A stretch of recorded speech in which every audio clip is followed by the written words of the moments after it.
মৰমৰ ছাত্ৰ-ছাত্ৰীসকল, আজি আমি ষষ্ঠ শ্ৰেণীৰ সমাজ বিজ্ঞানৰ পাঠ নং 20 কৃষি উদ্যোগ আৰু সেৱা খণ্ডত প্ৰযুক্তিৰ প্ৰভাৱ এই পাঠটোৰ অনুশীলনীত থকা প্ৰশ্নোত্তৰসমূহ কৰিম। 1 নম্বৰ প্ৰশ্নটো চোৱা, প্ৰযুক্তিৰ ব্যৱহাৰে মানুহৰ জীৱনত কেনেদৰে প্ৰভাৱ পেলাইছে নিজৰ ভাষাত লিখা। লিখিবা, প্ৰযুক্তিৰ ব্যৱহাৰে মানুহৰ জীৱনত যথেষ্ট প্ৰভাৱ পেলাইছে। প্ৰযুক্তিৰ ব্যৱহাৰে মানুহৰ শাৰীৰিক কষ্ট লাঘৱ কৰাৰ লগতে মূল্যৱান সময়ো ৰাহি কৰিছে। তাৰপিছত লিখিবা, কৃষি উদ্যোগ আৰু সেৱা খণ্ডত প্ৰযুক্তিৰ ব্যৱহাৰৰ ফলত উৎপাদন আগতকৈ বৃদ্ধি পাইছে আৰু এইবোৰ খণ্ডত নিয়োজিত মানুহৰ আৰ্থ-সামাজিক দিশতো প্ৰভাৱ পৰিছে। কৰ্মসংস্থাপন বৃদ্ধি পাইছে তথা জীৱন যাত্ৰাৰ মান উন্নত হৈছে। 2 নম্বৰ, কৃষি আৰু উদ্যোগ খণ্ডত প্ৰযুক্তিৰ ব্যৱহাৰৰ ফলত কি কি পৰিৱৰ্তন আহিছে। লিখিবা, প্ৰথমতে কৃষি খণ্ড। বৰ্তমান কৃষকসকলে নাঙলৰ পৰিৱৰ্তে ট্ৰেক্টৰ, পাৱাৰ টিলাৰ আদি ব্যৱহাৰ কৰি কম সময়ৰ ভিতৰতে অধিক মাটি চহাব পৰা হৈছে। জলসিঞ্চন ব্যৱস্থাৰ ফলত সকলো সময়তে খেতিৰ বাবে পানীৰ যোগান সম্ভৱ হৈছে।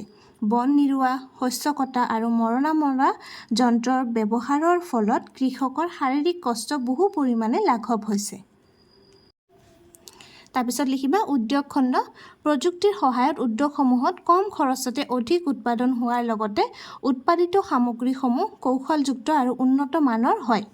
উদ্যোগ স্থাপনৰ লগে লগে নিয়োগৰ সুবিধা বৃদ্ধি পাইছে। এইখিনি লিখিবা। 2 নম্বৰ, কম সময়ত অধিক ফচল উৎপাদন কৰিবলৈ আজিকালি কৃষকসকলে কি কি ব্যৱস্থা গ্ৰহণ কৰে।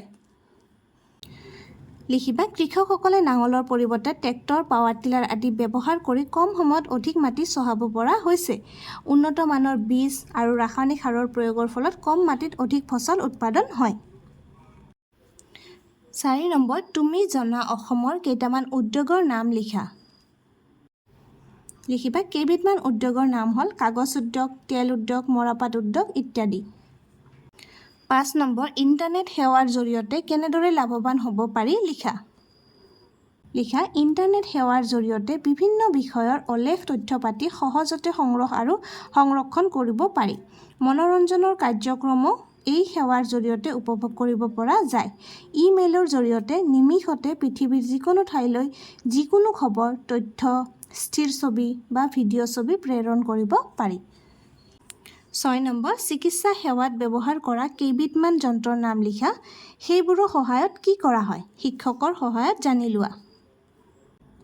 লিখা, চিকিৎসা সেৱাত ব্যৱহাৰ কৰা যন্ত্ৰৰ নাম X ray, ultrasound, CT scan, MRI ইত্যাদি। এইবোৰৰ সহায়ত দুৰাৰোগ্য ৰোগৰ চিনাক্তকৰণ সম্ভৱ হৈছে। 7 নম্বৰ, প্ৰযুক্তিয়ে যাতায়াত ব্যৱস্থালৈ অনা পৰিৱৰ্তনসমূহ আলোচনা কৰা। এইটোৰ উত্তৰ তোমালোকৰ কিতাপৰ 157 পেজত আছে, 157 পেজত আছে। লিখিবা, প্ৰযুক্তিয়ে যাতায়াত ব্যৱস্থাৰ পূৰ্বৰ তুলনাত বহু পৰিমাণে সুচল আৰু খৰতকীয়া কৰি তুলিছে। চকাৰ আৱিষ্কাৰৰ পাছৰে পৰা মানুহে বিভিন্ন ধৰণৰ যান-বাহন প্ৰস্তুত কৰি ল'ব পৰা হ'ল, যেনে চাইকেল, ৰিক্সা, মটৰগাড়ী, ৰেলগাড়ী আদি। উৰাজাহাজ, বিদ্যুৎ চালিত ৰেল, মেট্ৰ' ৰেল আদিৰ সহায়ত নিমিষতে বহু যোজন বাট অতিক্ৰম কৰাটো সম্ভৱ হৈছে। ডাঙৰ ডাঙৰ জাহাজৰ সহায়ত নদী, সাগৰ, মহাসাগৰ আদিৰ জলপথেৰে বহু হাজাৰ টন গধুৰ মাল বস্তু পৰিবহণ কৰিব পাৰি। এইখিনি এই প্ৰশ্নটোৰ উত্তৰ লিখিবা। 8 নম্বৰ, কম্পিউটাৰ আৰু প্ৰজেক্টৰে শিক্ষা প্ৰসাৰত কেনেদৰে সহায় কৰিছে শিক্ষকৰ সহায়ত আলোচনা কৰি লিখা। লিখিবা, কম্পিউটাৰ আৰু প্ৰজেক্টৰৰ ব্যৱহাৰৰ ফলত শিক্ষা ব্যৱস্থালৈ দ্ৰুত পৰিৱৰ্তন আহিছে। ইণ্টাৰনেট আৰু দূৰৱৰ্তী শিক্ষা ব্যৱস্থাৰ জৰিয়তে নিজৰ ঠাইতে থাকি আঁতৰৰ শিক্ষা অনুষ্ঠানৰ পৰা শিক্ষা লাভ কৰিব পৰা হৈছে। 9 নম্বৰ চোৱা, খালী ঠাই পূৰ কৰা। উন্নত মানৰ উন্নত মানৰ কি হ'ব? বীজ। ইয়াতে লিখিবা বীজ। উন্নত মানৰ বীজ আৰু ৰাসায়নিক সাৰৰ প্ৰয়োগৰ ফলত আজিকালি কম মাটিতে কি হয়? অধিক ফচল উৎপাদন হয়।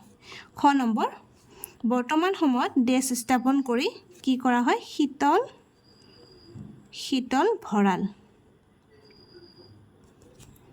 ভঁৰাল স্থাপন কৰি ফচলসমূহ বহু দিনলৈ কি কৰা হয়? সতেজভাৱে সংৰক্ষণ কৰিব পাৰি। গ নম্বৰ, ইণ্টাৰনেট সেৱাৰ জৰিয়তে বিভিন্ন বিষয়ৰ অলেখ তথ্য পাতি সহজতে কি কৰা হয়? সংগ্ৰহ আৰু কি কৰিব পাৰি? সংৰক্ষণ কৰিব পাৰি।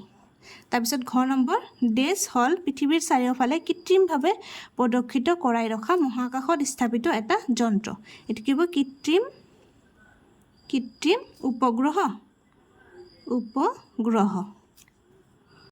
আজিৰ ভিডিঅ'টি ইয়াতে সামৰিছোঁ। আমি পাঠ নং 20 কৃষি, উদ্যোগ আৰু সেৱা খণ্ডত প্ৰযুক্তিৰ প্ৰভাৱ এই পাঠটোৰ অনুশীলনীত থকা আটাইকেইটা প্ৰশ্ন উত্তৰে কৰিলোঁ। আশা কৰিছোঁ তোমালোকে বুজি পাইছা আৰু ধুনীয়াকৈ লিখিও ল'ব পাৰিছা। ধন্যবাদ।